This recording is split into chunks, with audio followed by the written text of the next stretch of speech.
Today we're going through all 20 Premier League teams and suggesting one smart transfer that they should do before the window closes, because it's not long left now, and some of the rumours we're seeing stink. Before we get into it though, I want to hear your one transfer suggestion for a specific club in the comments below. I'm going to go through each one and review them. Please lads, let's not have too many stinkers today. Let's start with Arsenal then, and there's only one man to suggest here really, isn't there?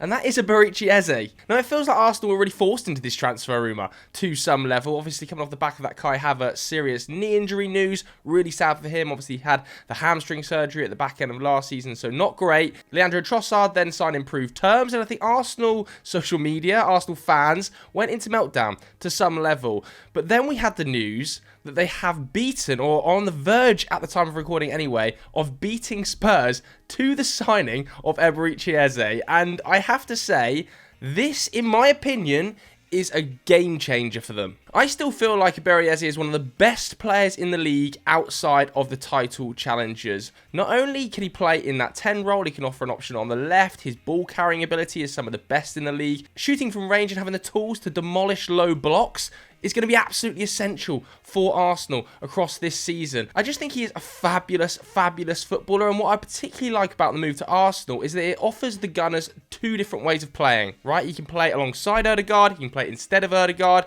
It means they've got more options in that midfield to play just one of Rice or Zubimendi against some of the lower level teams, maybe play both of them, put Eberechi Eze out wide in the big games.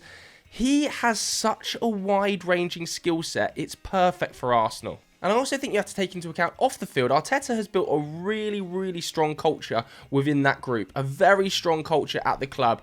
I'm telling you now, Eze will fit into it perfectly. This guy is such a good human being. Honestly, off the field, he's great entertainment. He's a massive character in the dressing room. He's one of the leaders at Crystal Palace. He fronts up for all of the media. I think this is one of the signings of the summer. This is the sort of move that can tip the title in Arsenal's favour. For Aston Villa, I still think they need forward reinforcements. You know, behind Ollie Watkins, they do look a bit thin, and I actually think the links to Nicholas Jackson are pretty spot on. I don't have an issue with this transfer. I've seen loads of people online bagging on Nicholas Jackson, hammering this potential transfer. I'm really confused. This is a player who's still only 24 years old. He's put up 24 goals across the last 2 seasons, including 14 in his debut campaign. He offers a threat through the middle and off the left. His link-up play is clearly underrated. It's definitely one of the best parts of his game. When he drops a little bit deeper, he gets involved with the attacking midfielders, little flicks around the corners. He's quite happy with his back to goal, but he can also run the channels, a little bit like an Ollie Watkins. I understand that his finishing at times can be a little bit erratic. He's a massive XG underperformer. He's worked extensively, by the way, with Unai Emery in the past, so Emery knows exactly how to get the best out of him, and we've seen Nicholas Jackson publicly credit Unai Emery with pretty much all of his development as a footballer. The reports are now circulating this could be a loan with an obligation to buy in the future. If that obligation fee is right, I think this is a fantastic deal for Aston Villa. Bournemouth, I still think need another centre-back. Yes, Bafodé Diakite is excellent, and as a player I actually suggested to Bournemouth earlier in the summer. I like the partnership with Marco Senesi, but I do like as well the idea of somebody like a Taylor Harwood-Bellis coming through the door, already based on the South Coast, and again I can hear people saying relegated with Southampton, not good enough for the Premier League. I'm going to disagree with those people. Still young, England Youth International captain, one of the best pass progressors in the entirety of Europe for his age amongst centre-backs last season. Only 3 players in Europe's top 5 leagues aged under 23 completed more forward passes than Taylor last season, and those were Dean Howson, Pau Kabasi and Levi Colwill, 3 of the best young centre-backs on the continent. His progressive pass numbers are up there with Dean Howson. Now, I'm not saying he's that level of footballer, but a player who can come in, is very comfortable on the ball, having that Manchester City background, has clearly helped him being a ball-playing centre-back. He's still young. I don't see the fee being massive. Obviously, Southampton rejected that £20 million bid from Porto earlier in the summer. I just think this would be a really smart bit of business that would give Bournemouth defensive cover and a different style of centre-back to the 2 options they've got right now. For Brentford, I think they need a little bit more guile in that final third. No doubt Mikkel Damsgaard's return is going to help that. He was the player of the season last year. He missed the opening weekend because of the birth of his child. And the arrival of Dango Ouattara is going to add pace and power to the forward line. But with no Visser, he's going to go, in my opinion. And no Brian Burmo, he's already gone. I still think they need depth. You look at that forward line that started on the weekend. Keane Lewis-Potter playing in there. Malambo, the new arrival, playing in there. Carvalho, who hasn't lit the world alight, playing in there. And a player for me that could add that is Tyler Dibbling. We know what we're going to get from Tyler, and that is going to be he's going to win a huge volume of fouls. He's excellent at dribbling in tight spaces, but he's also got the physicality for this league. He's going to cost quite a lot of money, but if they let Visser go, they're going to have a lot of money in the bank, and I think they've proven that with the signing of Dango Ouattara already, spending that Brian and Burmo money pretty freely. The reason I really like this move is I think Ouattara is potentially better on the left. I love the idea of a Ouattara, Mikkel Damsgaard, Tyler Dibbling, 3 playing in behind Igor Thiago. That is very, very exciting. You've got the pace and power of Ouattara, the guile of Damsgaard and Dibbling. It would be a problem. From the player's point of view, people will point to the fact this could be a slight risk because Brentford could go down, but they have proven that they can take players and make them into superstars, make them into elite level players within this league. Be that Visser, be that Burmo, be that Ivan Toney. And Tyler Dibbling has to be really careful with this next step. The club he chooses has to be a team who's going to get plenty of minutes in, who will sell him in the future. I get a release clause in whatever contract you choose, Tyler, and that have a track record of improving players that are young. I don't see this one happening, to be honest with you, because I do think he'll probably be priced out of it, but I think it makes a lot of sense. Let's go to Brighton, and I'll be honest with you, I really struggle with Brighton. I didn't see there being any obvious holes within the squad. They've had an excellent summer. They've recruited young and well in advance, like they usually do. They're buying players previous summers for this summer, is how I look at this Brighton model. But there is still a little bit of talk about Matt O'Reilly's future. Is he potentially going to go to Italy? I would be massively surprised. I think it was pretty obvious, him starting at the weekend, taking the penalty, that there is a lot of trust from Fabian Herzler in him. Let's say he was to leave. Who could they sign in that attacking midfield mould? Because obviously Gruder can play in there. They've got a lot of options. But I'm going to suggest Harvey Elliott in here because of his versatility, because of his age, and the absolutely ridiculous ceiling he has to his game. Again, on the weekend, he didn't get any minutes. I don't see a world in which he plays loads of games this season, Harvey Elliott. I'm actually surprised he hasn't left the club already this summer, heavily linked to RB Leipzig, already, of course, coming off the back of an amazing Euros campaign with that England under-21 side, where I thought he was the player of the tournament quite comfortably. Just 6 minutes in the Community Shield final against Crystal Palace. The minutes ain't going to be there. He's going to have to leave. I spoke about Brentford improving players to the point of them becoming stars. Well, Brighton are sort of the epitome of that in the league right now, taking young players, making them into fully fledged £100 million stars. And I still think Harvey Elliott has the ability to be one of the best creative attacking midfielders in the league, be that as an inside right or as a number 10, both of which he could do at Brighton. I love Minter out there, but he would offer a very different style of winger to Yakuba Minter. He could also play in that 10. Matt O'Reilly had fitness problems last season, could potentially leave the club. Whenever he comes onto the field for Liverpool, it feels like something's going to happen. His goal numbers, his shot numbers, his XG, his shot creating actions, all absolutely fantastic for a player of his age. His all-round game actually feels like it would suit Brighton quite well, and I almost feel like it's a better option than RB Leipzig at the moment, given how Leipzig played last season and performed last season. Burnley, I still think, need a proven Premier League goal scorer. Again, I was struggling. This one feels lazy, I'm not going to lie. I've gone for Jamie Vardy. Now, he actually scored 9 Premier League goals last season. I feel like that flew under the radar. But he is, 37, 38 years old. He's getting on a little bit. My issue with Burnley is in that forward area. Who's going to score goals? Lyle Foster started up front on the weekend against Spurs. He scored 2 goals in the Championship last season. He came off for Zion Fleming, who was playing his first ever game in the Premier League. Josh Brownhill, the top goal scorer from last season, who bagged 18. He's left the club. Could a player like Jamie Vardy offer an alternate option on a 1-year contract? Yes, I'm not saying he would come in and score 10, 15 goals, but I like the idea of adding his experience to what is quite a young group. I think they could do with a couple more Premier League proven faces in forward areas, and he wouldn't demand to start every week, would he? I feel like his fitness levels and his age would mean that you could share the minutes around a little bit more. I was struggling here, I'm not going to lie. Chelsea need a centre-back. Levi Colwill is out for pretty much the entire season. I think Maresca's comments midweek were really pointed about the players he's got at his disposal and how they operate in his system. And I think an obvious shout here is just Mark Guehi. Let's not overcomplicate this. This is one of the best centre-backs in the league, the captain of Crystal Palace, a consistent performer who's averaging 36 starts across the last 4 or 5 seasons. He's very rarely injured. He's excellent on the ball. You know, Maresca was speaking about a player who can play at the heart of a back three, being able to play as a left-sided centre-back or a right-sided centre-back. Guehi can play in every single one of those areas. He's played in 4s, he's played in 3s, he's played left-sided centre-back, right-sided centre-back. What's the downside? He's ex-Chelsea. He's got 1 year left on his contract. He's available for £40 million. This is an absolute tap-in. For Crystal Palace, they're going to have to replace Eberechi Eze, and I actually like the rumour that's circulating at the moment, and that is Bilal El Khanous. Now, I'm not saying he's going to come in and replace Eze's output, clearly not. But what we did see of him in the Premier League at Leicester was really, really impressive. An excellent ball mover, constantly in the right areas, worked really hard off the ball. Top 5% of league midfielders for tackles and interceptions last season. So not only is he going to work hard, but he's going to be creative. I think he showed some really nice touches in a pretty tragic Leicester side last season. And for £30 million, I think the fee is absolutely fine. He's still only 21 years old. The issue Palace have got is taking Eze out of that team, and he is their best outfield player, and replacing him with El Khanous. You're going to see a big drop-off immediately, but you are hoping in the long run El Khanous can have huge upside. He could improve very, very rapidly, and in the future might get close to Eze's level. I think personally, if they lose Eze, it's big trouble. They need to sign probably 2 players in that area. A player like El Khanous, who's a little bit younger, and a more experienced name who can come in and provide immediately.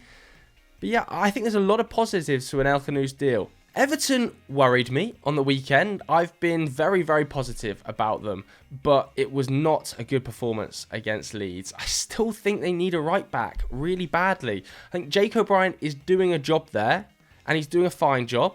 But he is not a natural right back. I think he is much better in the central defensive area. You've obviously got Coleman, who is now 36 years old, 10 starts in the last 2 seasons. You've got Nathan Patterson, 3 starts last season, 9 starts the season before. He's had injury problems. So there is a right back issue. And for that reason, bit of a rogue shout here.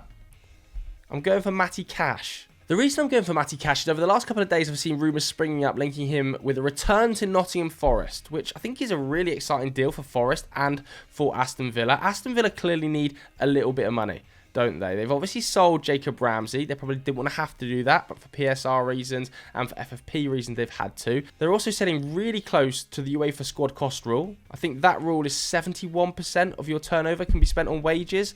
Villa earlier this year were at 91%, so they have had to get wages off their books. They have had to sell players, and it feels like maybe Matty Cash could be a player that leaves the club to help that. Now, I think in an ideal world, Unai Emery would keep Cash. We've seen Konsa play at right back at times, but it does feel like they would still have to sign a right back, maybe a youngster, if Matty Cash was to leave. If I was Everton, I would be really, really interested in hijacking this deal. I think from a David Moyes fullback, he profiles almost perfectly. His crossing numbers are excellent, and we know that's what David Moyes wants from his fullbacks. His defensive contribution is pretty solid, and he's a definite hard worker. He's got multiple years of experience in the league already. He's 28 years old, so it's not a huge development project, but he's also not over the hill. The fees we've seen being mooted online feel very achievable for Everton. He's got a contract that runs out in 2027, so that sort of plays into Everton's hands a little bit. I think it would be tough to poach him off of Forest if Forest are in an advanced position, but Everton should have a go. Let's do Fulham, and I still think they need another body in that attacking midfield area. I know Emile Smith-Rowe is yet to come back. Tom Cairney was given the extension, but I'm going to suggest Carney Chukwuemeka. Borussia Dortmund were obviously trying desperately to get that deal done, weren't they? And Chelsea sort of claimed it was a derisory bid, a loan-off with a €15 million purchase fee. They want him sold on a permanent deal.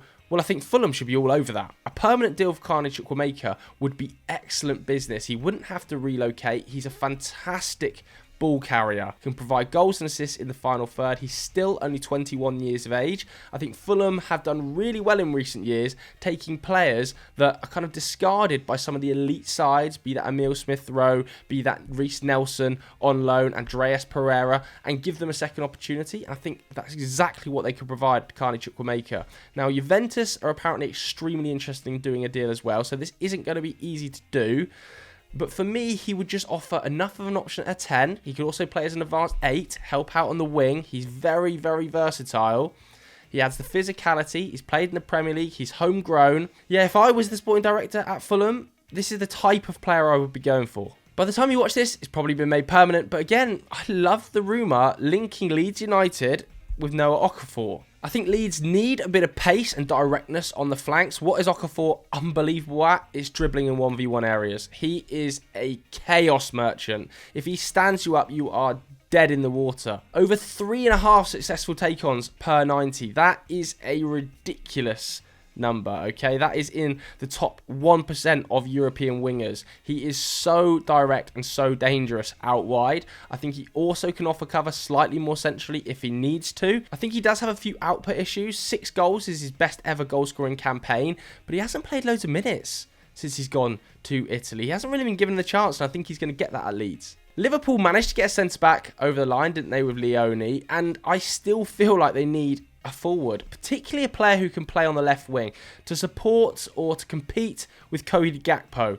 Now, they've lost Luis Diaz and they haven't replaced him. I think that's a massive loss so far. The Isak deal is dead in the water at this stage. We'll talk about Isak when we get to Newcastle, but I can't see how it happens following those two statements. So I'm going to suggest they go back in for Malik Fofana. At just 20 years old, I've spoken a lot about Fofana on this show. I think it's one of the best raw talents in that position in Europe. I think we are potentially looking at a Nico Williams level talent. His output, not quite Nico, but his dribbling, his touch, his positional sense of where to be and how to take people on, his balance in tight areas.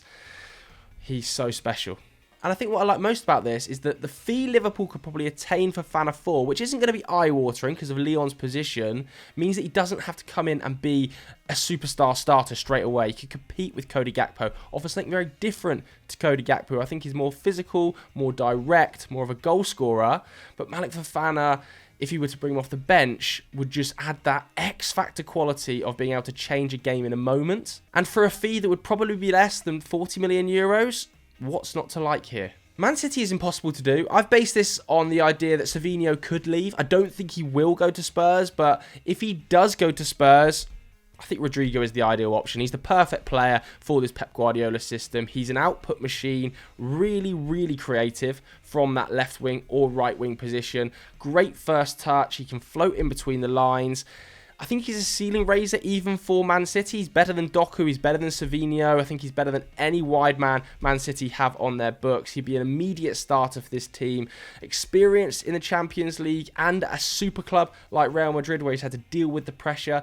But for goodness sake, since Alonso's come in, he's been benched 7 times in 7 games. I don't see a role for him. Brahim Diaz was starting over him at the weekend. It's not going to happen under Xabi Alonso. I don't see it.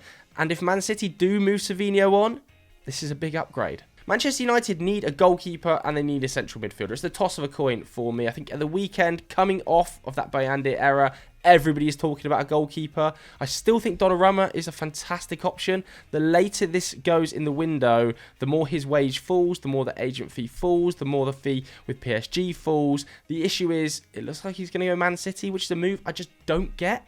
Do you guys get that move? James Trafford has come in. He feels like he's the natural heir to the Edison throne. They've paid £35 million for him. Why are they bringing in Donnarumma? But that's not the player I'm going to talk about today. Instead, I want to chat about Lucien Agoume. You guys would have remembered earlier in the summer when I talked about him being an option for Liverpool. I thought he would be excellent as a Gravenberch number 2. Also a good option for Arsenal. Given that the Carlos Baleba pursuit is off, heartbreaking. He is the perfect guy for Manchester United in midfield. I think you've got to look at what Baleba provides and what can you get for a slightly cheaper fee. And that probably is the profile of Lucien Agoume. Anybody who's watched him knows that he is a really physical player, good ground coverage, but unlike Baleba, doesn't have that burst of speed. He's much more of a passer. His incisiveness on the ball from deep is excellent. He splits the lines really, really nicely. So you've got a good passer, long and short range. You've got a ball winner, and you've got a player whose positional sense in the 6 and 8 is excellent. Huge interception numbers, knows exactly where to be, and he's got a £35 million release clause. At 23 years old, that is ringing a lot of positive alarm bells for me. It's not Carlos Baleba, and I don't think he's got the ceiling of Carlos Baleba, but if you get a player like Lucien Agoume in now for that level of fee, Baleba might still be achievable in the future. If you go and spend £70 million on another midfielder, I think you forget about Baleba now. Newcastle, for goodness sake, just get that Yohan Wissa deal done. Seriously, this is just dragging on, isn't it? I think the Isak situation is pretty embarrassing for everybody involved. It's a really, really bad look for Isak, but it's also not a great look for Newcastle. Whether or not this move happens, I think is crucial for Newcastle, because even without Isak, and we've spoken about Wissa being the number 2, fine. People say he's the Wilson replacement, fine. I think that's actually disrespectful to Yohan Wissa. I think he is easily good enough to lead the line for Newcastle right now. Are people just forgetting that this is a player who scored 19 non-Premier League goals, led the line for Brentford, consistently amazing pressing numbers off the ball, a superb finisher, really used to the Premier League's physicality. He's still only 28 years old. Why can't he lead the line for Newcastle? I mean, all of his numbers, underlying data and output perspective, are a huge jump on a Callum Wilson. So yes, he might not be Alexander Isak, who is probably the second best striker in the league behind Erling Haaland, but he's definitely one of the better strikers in the league. I think he's easily ready to start for a European side. So let's not disrespect Wissa. I still think this signing would be immense. For Forest, another move that feels like it's edging closer and closer. Douglas Luiz. What a great bit of business this is for Nuno Espirito Santo. He obviously came out publicly and was saying, I'm very, very worried we haven't done anywhere near enough business. We're very far, far away from where we need to be. Well, since that interview, I think they spent like 90 million quid. They've got loads of players through the door. And Douglas Luiz, sneaky, might be the best signing they've made this summer. Of course, he had a crap season at Juventus. It all went wrong out there for him. Just no positives to that move. But his passing numbers when he was playing at Aston Villa, his set-piece delivery at Aston Villa, his goal threat at Aston Villa, all absolutely superb. Able to dictate the game from deep, which is an underrated skill. Adds to the midfield skill set of Nottingham Forest. The idea of Douglas Luiz playing alongside Elliot Anderson or Sangare as well. Sensational. Like, he's not necessarily a guaranteed starter from the jump because of the form of Elliot Anderson and players like Sangare, but he adds much needed depth, to be honest with you. I love Ryan Yates and what he adds to this team from an academy perspective, but Douglas Luiz coming in immediately raises the floor of Nottingham Forest and potentially even the ceiling if you can refine those Villa heights. For Tottenham, to be honest with you, coming off the back of the Eze news, which is just an absolute humiliating hammer blow for them, it's hard to put into words just how dreadful that situation of him going to Arsenal makes Spurs look. I think it is a total fiasco at this stage. Seriously, it's so bad. I think because of that negative PR and the fact they have got money, you know, they had 60 million on the table for Gibbs White, they have 60 million on the table for Eze, I think they now have to go out and get Savinho. It cannot be a situation where they miss out on another high-profile target, even if they have to pay £5-10 million over the odds to land Savinho. I think it is worth doing at this stage. He is one of the most elite young wingers in the league. Yes, he didn't put the goal-scoring numbers last season, just the one goal in the Premier League, but his all-round game is absolutely sensational. It really is. His ability to carry the ball from deep, his first touch, his delivery from wide areas, and his creativity around the box, I think would add a massive skill to this Spurs side. Now, he's not the 10 that Eberechi Eze is, but if you have Kudus and Savinho in the same team, you are going to be a constant threat. His age profile as well is perfect for Spurs. They've recruited younger in recent years. He's still extremely young. I think first season in a Pep team, first season in the Prem to play that well is seriously impressive stuff. I think Savinho has a massive future, and coming after the back of the humiliation of Eze, the humiliation of Gibbs White, this now starts to feel like a must-get. Sunderland, I'm going rogue. I am going rogue because they've already signed 100 players, haven't they? But Mark Hughes come through the door in the forward areas. Mayenda and Isidore, not a lot of Premier League experience between them. I think they need some Premier League experience in there. I think, rogue shout, bring back Mitrovic to the league.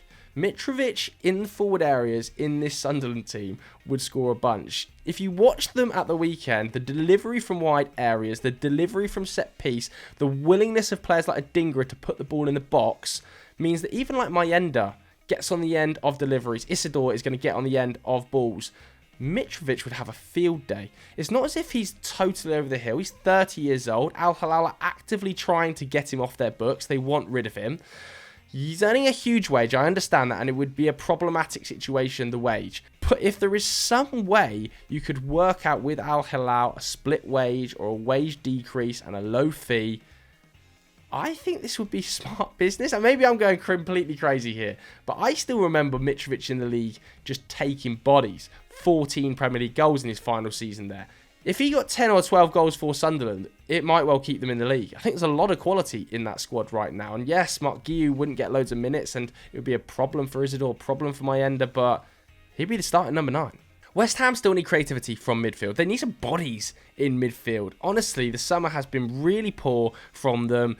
I'm going to suggest a player who has been linked with the club, and that is Matheus Fernandes. Yes, Tyler Dibling got the headlines last season at Southampton, and I think fair enough because he's English and that prospect level is huge. He's an incredibly exciting talent, but I think Matheus Fernandes proved that he's maybe even more exciting. I think he had a better season for Southampton last year. I think he, as a talent ceiling level, is right up there with a player like Bilal El Khanous. His shot creating action numbers, his dribble numbers, his work rate off the ball, all really impressive. 6 goal involvements for one of the worst sides we've ever seen in the Premier League last season. All point to him being a potential future star. Now, I would be slightly concerned if I was Fernandes about joining West Ham and the position they're at. The same way I would be slightly concerned if I was Dibling joining Brentford in the position they're at. But this is a big club. You're going to play in front of a huge crowd every single week with some really talented names and an excellent developer of talent in Graham Potter. So there's a lot to like about this deal. There really is, but the fee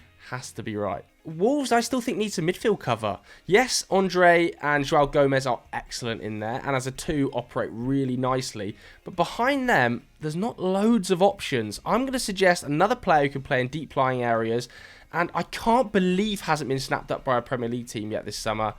That's Hayden Hackney. Amongst under 23 players in his position in Europe last season, Hackney ranked first for passes completed, first for forward passes, first for progressive passes, first for defensive duels, first for defensive duels won, first for progressive carries.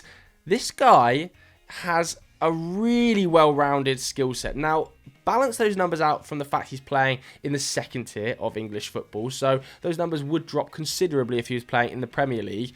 But when you're that age and you've got those numbers, I think there should have been more interest from sides at the lower end of the Premier League table. I think he'd be a great option for Wolves to come in as cover for Andre or for João Gomez. He could potentially even play as a 3 in there if Vitor Pereira adapted the formation at any stage. There's a lot to like about Hayden Hackney. You know, he was close to going to Ipswich for £20 million. He rejected that deal to stay at Middlesbrough. Come the end of this window, if he's still at Borough, I would be shocked. So those were some of my suggestions for Premier League transfers, but what would your suggestions be? Let me know in the comments below. If you enjoyed this video, hit the like button, hit subscribe. Goodbye.